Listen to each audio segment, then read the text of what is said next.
What is poppin', everybody? It is Typhoon Carter, and I have a back-to-back segment of my FE8 Eirika Reverse Recruitment LTC. The first of these two chapters we have going on today is Chapter 19. The main gimmick of Chapter 19 is that it is a defend map that happens to have Fog of War that also will end early if you kill the boss. You can guess which one we're going to go for this clear. And we don't really bring too many units here, but there's some important things we gotta do. The first is that we have La Rochelle bring the Hammerne so that we can repair warp when it goes down to one use. Loot also needs torch because she has enough magic where she can expose where Reeve is on turn 1. And we just do a little bit of shuffling around with positions. I mentioned last chapter that Sally is basically one staff use away from reaching rescue rank, which will be very vital in chapter 20. And Amelia we just brought along because we want to just give her a kill, and also just to advance the RNG where we don't really have to do any burns. At this point we're pretty much like at the finish lap, and we can kind of coast.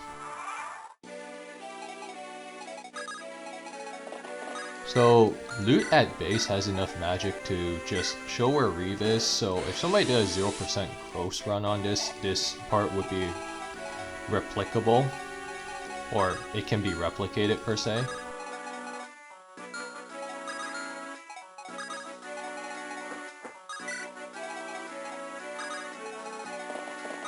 Amelia just tosses a short spear at the mercenary so that she can level up. This is just to help her for later, and also just cause why not.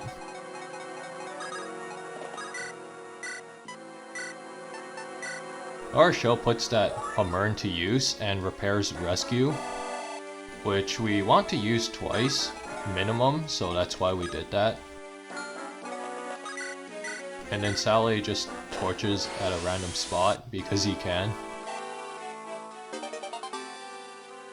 And now Sally has B rank staves.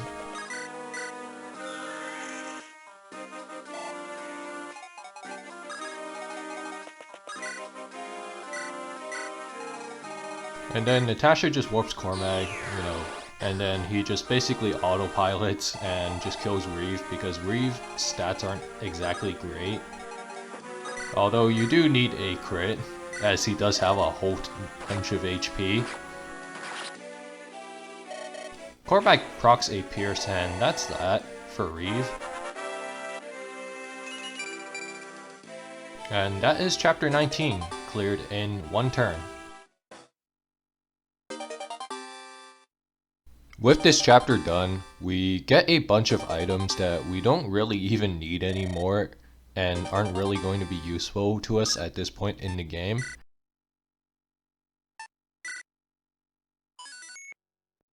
Now we have chapter 20, which is a chapter we have prepared for basically this entire playthrough. This is where all our training pays off more or less. This map normally can be one turned or two turned, but the thing is we normally need a sage with really high magic, or we need to do the triple warp strat in order to pull off the one turn, but since Myr actually has wings, this enables her to be warped onto surfaces that, say, Eirika or Ephraim or even Amelia normally wouldn't be able to reach in vanilla. And at this point, we're just doing a little bit of shuffling just to make things easier. And we still have to perform 2 warps minimum. And we just give the goddess icon to Amelia because why not?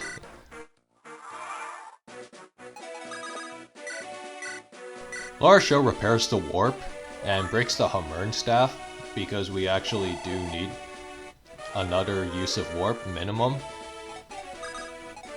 And then we have Sally rescue Myr forward And the main rescue priority in this game usually defaults to north,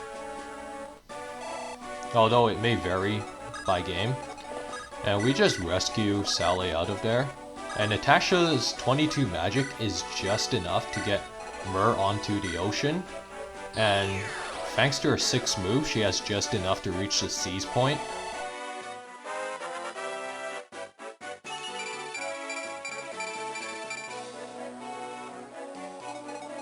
And then at this point, we just rescue Natasha and get her closer to allow her to be danced by Tethys.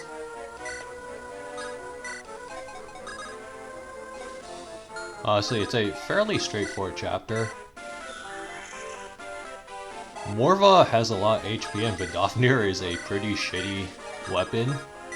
But like, with this, Cormac does need a pierce or a crit in order to 1-round KO Morva. And we have about 10 crit on him, so it's not too bad with the Vidofnir.